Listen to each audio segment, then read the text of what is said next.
ça paraît incroyable. 48 heures après le début des opérations du Hamas, elle continue. Le Hamas n'a pas rendu les armes, le Hamas ne s'est pas replié. Non, le Hamas s'est transformé dans une bande de miliciens va-nu-pieds qui faisaient des incursions et qui échangeaient un ou deux otages ou qui tuaient une ou deux personnes avant de revenir pour bien montrer qu'ils existaient en une puissance égale probablement à ce qu'est le Hezbollah dans le nord d'Israël, dans le sud du Liban. Et donc, ce qui n'a pas été vu, c'est la transformation de ces armées miliciennes, de ce Wagner local, en une puissante structure militaire qui dispose de moyens aériens. Je précise qu'il y a eu aussi des tentatives maritimes. La marine d'Israël a été plutôt efficace de ce point de vue-là, puisqu'elle a éliminé la quasi-totalité des incursions. L'anti-aérien a fonctionné à 90% comme d'habitude, mais sauf que 90% contre 100 roquettes, c'est pas la même chose que 90% contre 3 ou 4 000 roquettes ou missiles d'ailleurs. On a toujours l'impression que la roquette est un petit truc bricolé. De ce point de vue-là, le Hamas a beaucoup progressé en technicité et en compétences avec des drones et avec des vrais missiles. Sont de votre point de vue des roquettes plus efficaces que ce qu'on a connu par le passé. Élaborées en grand nombre. Et puis c'est le troisième élément, c'est la masse contre la technologie. Ce qu'on apprend depuis la guerre de Corée, quand on n'a pas les moyens, mais qu'on a la masse, on arrive à submerger des gens qui ont un fétichisme technologique et qui pensent que la technologie va répondre à tout, le mur, la surveillance, les drones. Mais quand vous avez autant de gens qui arrivent à passer le mur dans un très grand nombre d'endroits. Il y a ce qu'on a vu, mais il y a ce qu'on n'a pas vu, les tunnels, les ULM, etc. Eh bien, il se produit un effet de submergation parce que ces gens sont déterminés, qu'ils ont une véritable volonté et que par ailleurs, leur objectif était de commettre un massacre et de montrer qu'Israël était vulnérable. Enfin, si je peux me permettre, c'est la première fois dans l'histoire d'Israël qu'une base militaire principale, qui est le quartier général de la division Gaza, à Haïm, est prise d'assaut, conquise.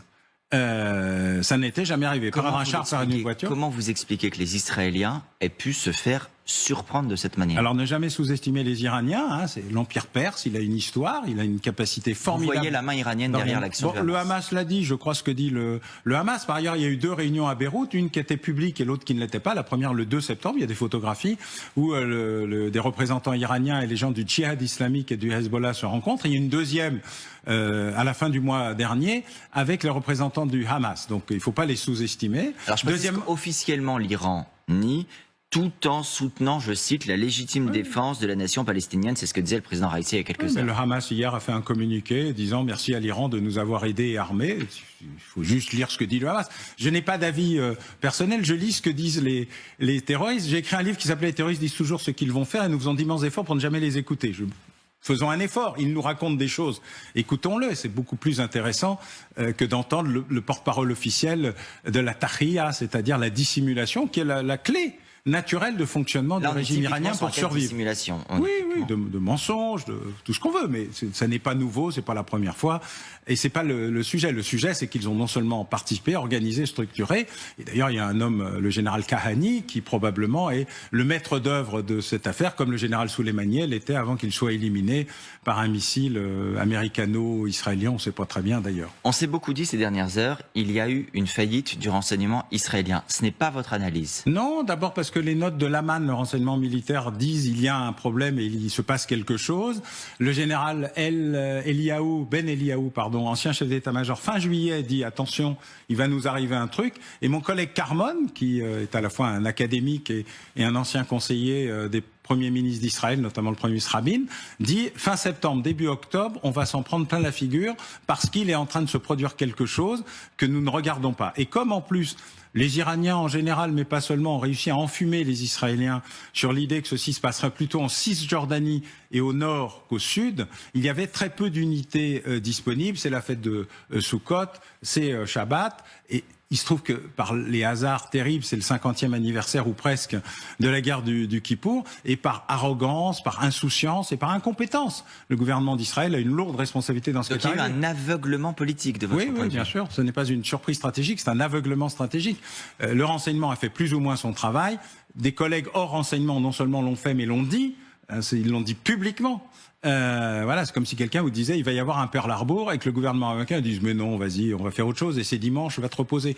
Donc on est dans ce processus-là et il se trouve que la division qu'a créée le gouvernement d'Israël, en interne, son ministre de la Sécurité intérieure, M. Gvir, est considéré comme tellement ingérable qu'il n'y avait pas de relation directe avec la sécurité. Donc il y a eu une coupure du système de renseignement et chaque fois que le renseignement passait au niveau supérieur, c'était oui mais tout ça c'est pour nous faire abandonner la réforme constitutionnelle, c'est une manœuvre de la gauche israélienne.